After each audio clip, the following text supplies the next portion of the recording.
Hi friends, praise the lord. ఈరోజు ఈ వీడియోలో యూదులను పాలించిన 14వ రాజైన మనష్షే గురించి తెలుసుకుందాం. హిజ్కియా రాజు చనిపోయిన తర్వాత మనష్షే 12 సంవత్సరాల వయసులో రాజయ్యి 55 సంవత్సరాలు పరిపాలించాడు. ఇతని తల్లి పేరు హెఫ్సిబా.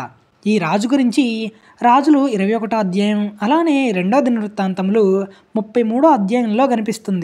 హిజ్కియా దేవుని దృష్టిలో పూర్ణ హృదయంతో పూర్ణ మనసుతో యథార్థంగా దేవుని మార్గంలో నడిచాడు.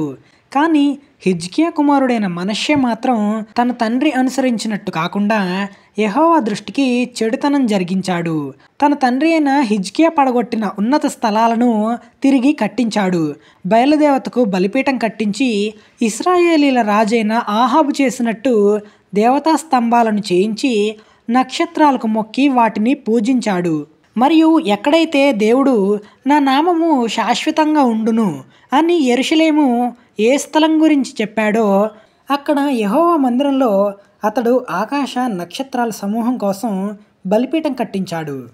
బెన్ హిన్నోము లోయలో ఆహాజు తన కుమారులను అగ్నిగుండంలో దాటించినట్టుగా మనష్షే కూడా తన తాతయ్య చేసినట్టు తన కుమారులను అగ్నిగుండంలో దాటించేవాడు. అంటే విగ్రహాలకు బలిగా అర్పించేవాడనమాట. అలానే జ్యోతిష్యాలను చూస్తూ ముహూర్తాలను విచారిస్తూ శకునాలు చూసేవారితో సోది చెప్పేవారితో మంత్రాలు చిల్లంగితనము చేసేవారితో అంటే చేతబడి చేసేవారితో కర్ణపిశాచంతోనూ సాంగత్యం చేస్తూ యెహోవా దృష్టికి కోపం పుట్టించాడు. దేవుడిచ్చిన ఆజ్ఞలలో ఇవి కూడా ఉన్నాయి. ద్వితీయోపదేశకాండం 4వ అధ్యాయం 19వ వచనం, అలానే నిర్గమకాండం 20వ అధ్యాయం 3 నుంచి 17 వరకు కనిపిస్తుంది. మీ దేవుడైన యెహోవా సర్వ ఆకాశం కిందున్న సమస్తము ప్రజల కోసం చేశాడు. కాబట్టి వాటికి నమస్కరించి పూజించకుండా ఉండునట్లు బహు జాగ్రత్త పడండి అని చెప్పాడు. నేను తప్ప వేరొక దేవుడు లేడు. కింద భూమి మీద కానీ పైన ఆకాశమందు నీళ్ళ ఎందే కానీ ఎలాంటి విగ్రహాన్ని చేసుకోకూడదు. అలానే వాటికి సాగిల పడకూడదు.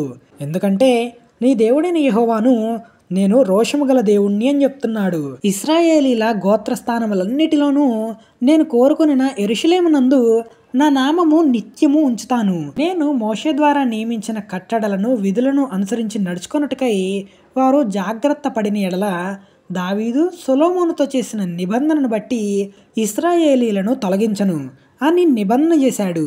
అయితే ఈ నిబంధనకు విరోధముగా దేవుని మాట లక్ష్య పెట్టక దేవుని మందిరం నందు మనష్షే తాను చేయించిన చెక్కుడు విగ్రహం అషేరా అనే దేవత విగ్రహాన్ని నిలిపాడు.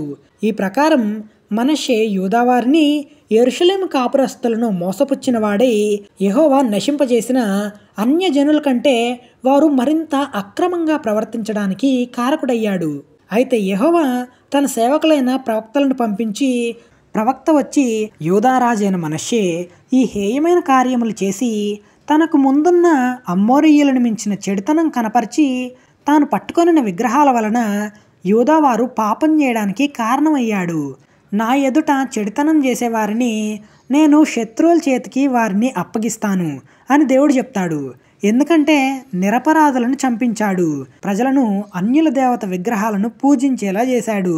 ప్రవక్త హెచ్చరించినా కానీ వినిపించుకోలేదు, లెక్క చేయలేదు. కాబట్టి యెహోవా అష్షూరు రాజు యొక్క సైన్యాధిపతులను వారి మీదకి రప్పించాడు. మనష్షే తప్పించుకొని పోకుండా వారు అతన్ని పట్టుకొని గొలుసులతో బంధించి అతన్ని బబులోనికి తీసుకొని వెళ్ళారు. అయితే అతడు శ్రమలో ఉన్నప్పుడు తన దేవుడైన యెహోవాను బతిమాలుకొని తన పితరుల దేవుని సన్నిధిని తనను తాను బహుగా తగ్గించుకొని దేవునికి ప్రార్థింపగా దేవుడైన యెహోవా అతని ప్రార్థనా విన్నపములను విని యెరూషలేములోనికి రాజ్యంలోనికి మళ్ళీ అతన్ని తీసుకొని వచ్చాడు. బబులోను నుంచి యెరూషలేముకి తీసుకొని వచ్చిన తర్వాత మనష్షేకి అర్థమైంది యెహోవానే నిజమైన దేవుడు, జీవంగల దేవుడు అని. ఇదైన తర్వాత అతడు దావీదు పట్టణము బయట గీహోనుకు పడమరగా లోయ యందు మత్సపు గుమ్మం వరకు ఓపేలు చుట్టూన చాలా ఎత్తైన గోడ కట్టించాడు.